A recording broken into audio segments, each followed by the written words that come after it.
ఖమ్మం జిల్లాలో మంత్రి తుమ్మల తనయుడు యుగంధర్ నిరుద్యోగ యువతకు ఉపాధి కల్పనే లక్ష్యంగా ముందుకు సాగుతున్నారు. గడిచిన 6 నెలల్లో వందల మంది యువతకు ఉపాధి కల్పించారు. ఒకవైపు జాబ్ మేళాలకు ఏర్పాట్లు, మరోవైపు నియోజకవర్గ వ్యాప్తంగా స్కిల్ డెవలప్మెంట్ సెంటర్లు నెలకొల్పుతున్నారు.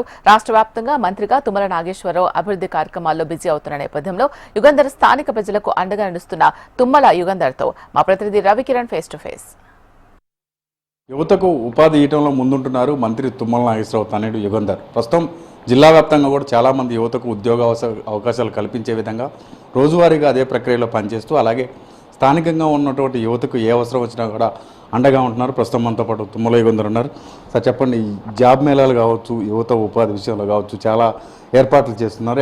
ఎట్లా సత్ఫలితాలు తీస్తున్నాయి? అంటే గత 18 నెలలుగా క్రియాశీలకంగా మనం గ్రౌండ్ లెవెల్లో తిరుగుతున్నప్పుడు వచ్చినటువంటి అనేక ఉద్యోగ సంబంధించిన అవకాశాలు కావాలని మన దగ్గరికి వస్తున్నటువంటి యువతకి ఖమ్మం పట్టణంలోనే అలాగే హైదరాబాద్లో ఎక్కడ అవకాశం ఉన్నా కూడా వాళ్ళకు ఉన్నటువంటి మెరిట్స్ని ఆ మేనేజ్మెంట్ దృష్టికి తీసుకెళ్ళి వాళ్ళకి కావాల్సినటువంటి ఉపాధిని క్రియేట్ చేసే బాధ్యత తీసుకున్నాం. తప్పకుండా వాళ్ళన్ని కంపెనీస్తో మాట్లాడుతున్నాం. ఎక్కడా జరగని విధంగా ఖమ్మం పట్టణంలో అద్భుతమైనటువంటి job Mela, skill Mela, loan Mela 3 కలిపి ఒక రోజు చేద్దామన్న నిర్ణయానికి వచ్చాం. అది గ్రౌండ్ వర్క్ జరుగుతూ ఉంది.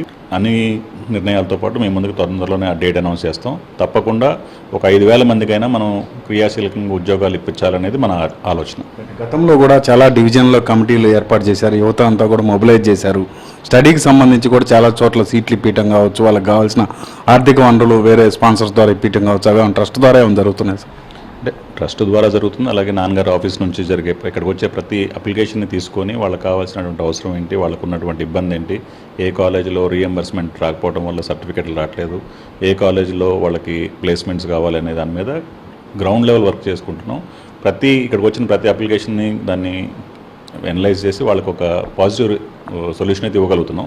దీన్ని రాబోయే రోజుల్లో ఇంకెక్కువ అగ్రెసివ్గా తీసుకునే ఆలోచనలో ఉన్నాం.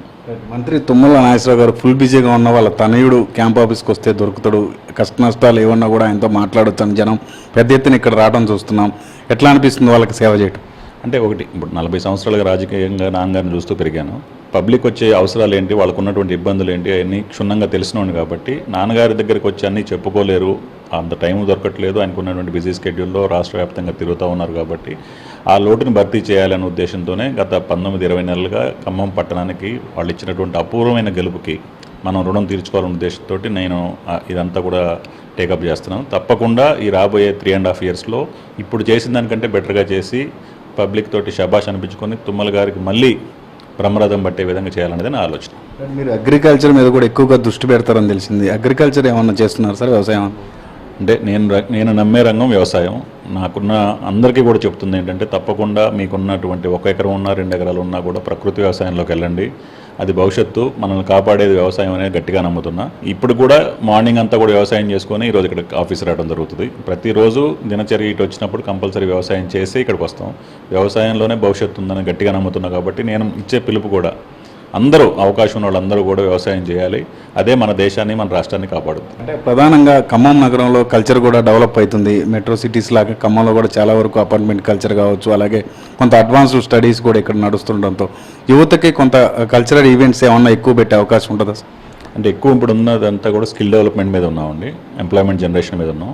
దీని తర్వాత ఈ 2 మనం ఫుల్ఫిల్ అయిన తర్వాత నెక్స్ట్ స్టెప్స్ మీరు అడుగుతున్నటువంటి అనేక కార్యక్రమాలు చేయడానికి అవకాశం ఉన్న కాడ ప్రతి ఆపర్చునిటీని హైదరాబాద్తో పాటు ఖమ్మానికి తీసుకురావాలనేది నాన్నగారి ఆలోచన, నా ఆలోచన కూడా. కొత్తగా ఐటీ కంపెనీ కూడా వచ్చినట్టు తెలుస్తుంది, వచ్చినాయి సార్? అంటే ఇప్పుడు ఐటీ ఫేజ్ 2 రెడీ ఉంది. తప్పకుండా దాన్ని సంబంధిత మంత్రి శ్రీధర్ బాబు గారితో మాట్లాడడం జరిగింది. నాన్నగారు వాళ్ళ టైం తీసుకొని ఇంకొక ఐటీ హబ్ ఫేజ్ 2 తీసుకురావడం, ఇక్కడ ఉన్నటువంటి ఇన్ఫ్రాస్ట్రక్చర్ కొంచెం లో బైస్టింగ్ ఉంది, దాన్ని కూడా కరెక్ట్ చేసుకొని రాబోయే రోజుల్లో దాన్ని ఇంకా మెరుగుపరిచి ప్రైవేట్ కంపెనీసే వచ్చి వాళ్ళ సొంతగా ఇన్ఫ్రాస్ట్రక్చర్ క్రియేట్ చేసుకుని కూడా చేసే విధంగా మోటివేట్ చేస్తూ ఉన్నాం. ఇది మొత్తం మీద ఖమ్మం నగరంలో ఉన్న ప్రజలకు అన్ని రకాల సహకారాలు అందే విధంగా అటు వైద్యం కావచ్చు, ఇటు విద్య కావచ్చు, అలాగే యువతకు కూడా ఉపాధి అవకాశాలు వచ్చే విధంగా తన వంతు ప్రయత్నం చేస్తా అని తుమ్మల యుగంధర్ అయితే చెప్తున్నారు. ఇక్కడ పరిస్థితి గణేష్ కిరణ్, ఖమ్మం జిల్లా.